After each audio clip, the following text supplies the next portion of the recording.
Admiral Kethavar of the Galactic Enforcement Council stood before the massive view screen aboard his flagship, watching the impossible sight unfold before him. What had once been Earth's moon now bristled with weapon arrays that made his dreadnoughts look like toys. Massive rail cannons protruded from crater-sized ports while shield generators the size of cities hummed with barely contained energy. "How?" he whispered, his forearms trembling with a mixture of rage and awe. The human delegation had arrived 3 standard hours ago, led by a woman named Admiral Sarah Chen. She stood calmly on his bridge now, hands clasped behind her back, watching his reaction with barely concealed amusement. "You seem surprised, Admiral," Chen said, her voice carrying the same casual tone one might use to comment on the weather. "Did you think humans would simply accept the terms of the pacification treaty without finding creative solutions?" Kethavar's mandibles clicked in frustration. 20 years ago, after humanity's first contact with the Galactic Council, they had been deemed too aggressive, too unpredictable. The treaty had been clear. Earth could maintain a small defensive fleet, but no warships exceeding destroyer class, no weapons of planetary destruction, no military installations beyond their home system. Humanity had signed without protest. The treaty specifically forbade the construction of warships, Kethavar snarled, his translator struggling with his species' guttural language. "Indeed it did," Chen agreed. Article 7, Section 3.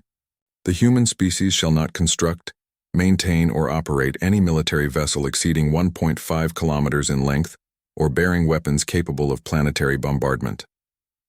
"We've adhered to that treaty perfectly." "Then what is that?"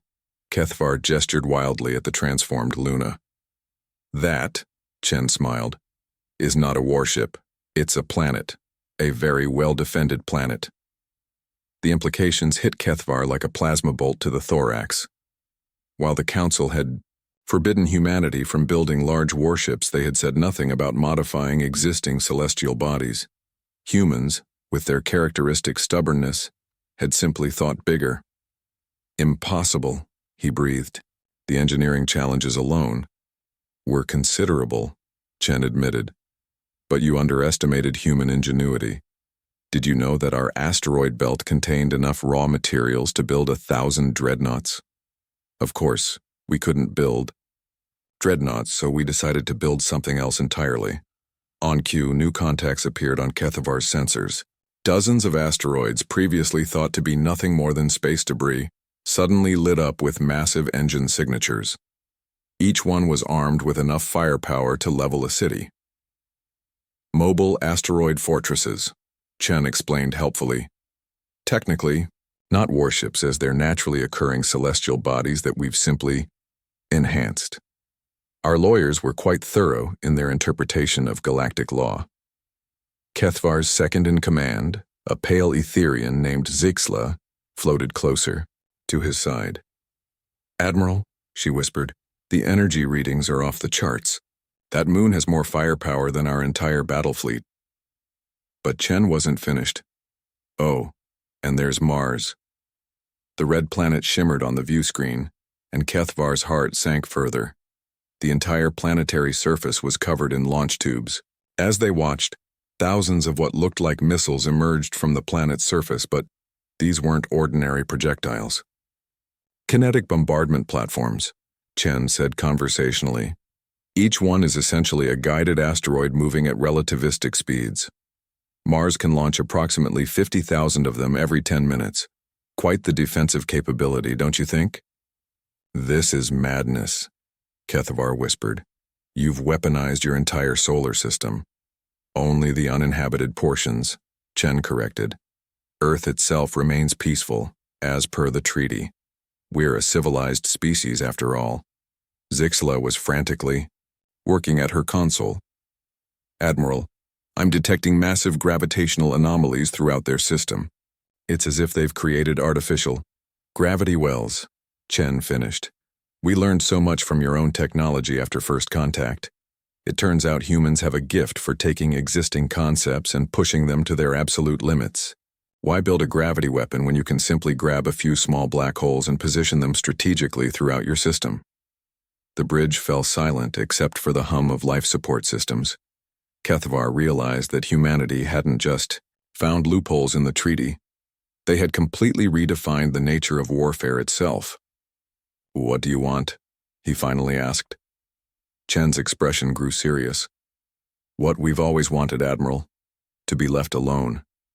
The treaty painted us as dangerous aggressors, but we've never started a war. We simply refuse to be victims." She gestured toward the view screen, where Earth hung blue and beautiful among its weaponized guardians. Every species in the galaxy builds their defenses around ships and stations that can be destroyed. Humans decided to make our entire system into a fortress that cannot be conquered without destroying the very planets you'd want to occupy. "The Council will never accept this," Kethvar said, though his voice lacked conviction. "The Council already has," Chen replied, producing a datapad. "While you were traveling here, our diplomatic team was presenting these modifications to the Galactic Legislature. Turns out, we never actually violated a single clause of the Pacification Treaty. Our lawyers were quite thorough." As if summoned, by her words, Kethavar's communication officer announced an incoming priority message from the Council. The Admiral's face grew paler as he read the contents. They're ordering us to withdraw immediately and offering humanity full membership in the Council," he said in disbelief. Chen nodded. "Funny how perspective changes when you realize that the species you tried to leash has just demonstrated they could crack planets like eggs if they wanted to. But we don't want to, Admiral. We never did.